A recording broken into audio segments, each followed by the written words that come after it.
One of the things I do to relax is read the Church Times.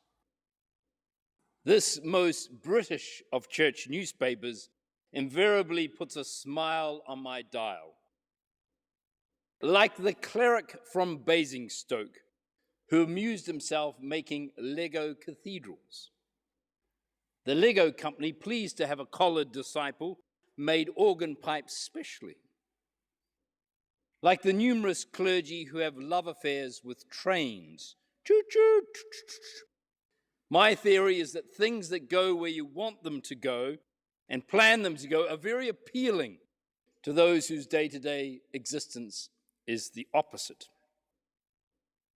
And then on page 7, there is the cleric priest of Dalton-in-Furness had created a 5-foot-long rhinoceros using wood and carpet rolls.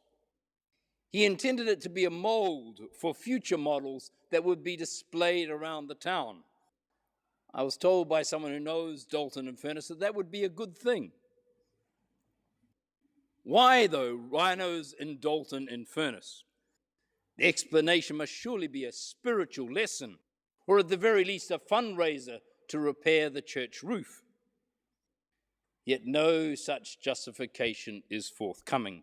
Simply the rhino defies reason. And that is the point. There is no reason. Attracting people to church, feeding the poor, or changing the world does not motivate the rhino's creator. He made it just because he made it. What I enjoy about this story is visualizing the priest, Alan Mitchell, working away in his vicarage parlor on something totally disconnected from normal church life. There he crafts a horny statue that seemingly has no point.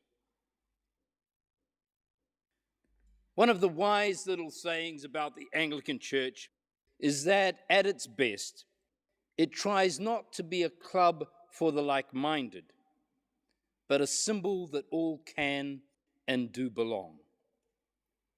And Reverend Mitchell is such a symbol. His countercultural love of rhinoceros, making them, and seeing no conflict between this and his priestly vocation, is a wonderful reminder that in the ecology of God, there is room for us all. Sometimes the Kiwi Christianity in which I'm immersed frightens me. Leadership is hailed and hallowed as professional, educated, pastorally competent, and hard-working. These are values that silently predominate even as we preach a gospel of inclusion. Where is there room for the oddball, the maverick, and the rhino lover? Eccentricity needs to be valued, otherwise we might lose it. Mind you, eccentricity is hard work.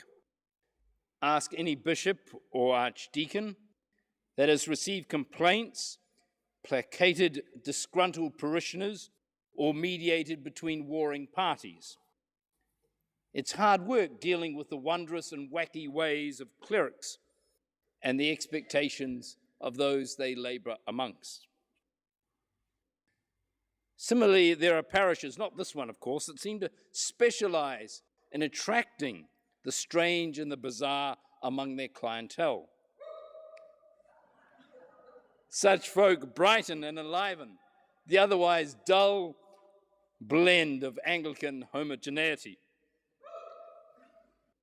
Yet make no mistake, such parishes can be hard work.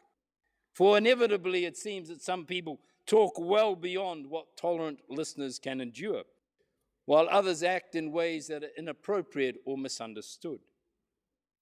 Facilitating any meaningful communication between the colors in the parish mosaic can be a task worthy of a Van Gogh. Yet at the end of the day, this uncontainable spectrum of vibrancy and variance is what makes church communities so interesting and unforgettable. I've worshipped with a giant trapped in a woman's body. I've worshipped with a time traveler from the 16th century and Jesus Christ's aunt, as well as of many of more mundane pedigree. I've worshipped too with criminals and cops, with animals and those less well-behaved, and with the harried and the harassed. It's truly a privilege to open one's arms wide and say without any hesitation that all are welcome.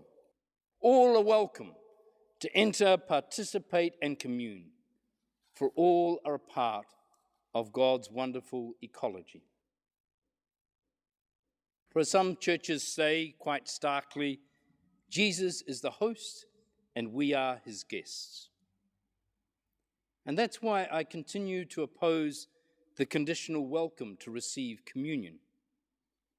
It's only for the baptized, I'm told, or for the committed, another tells me. This is club think.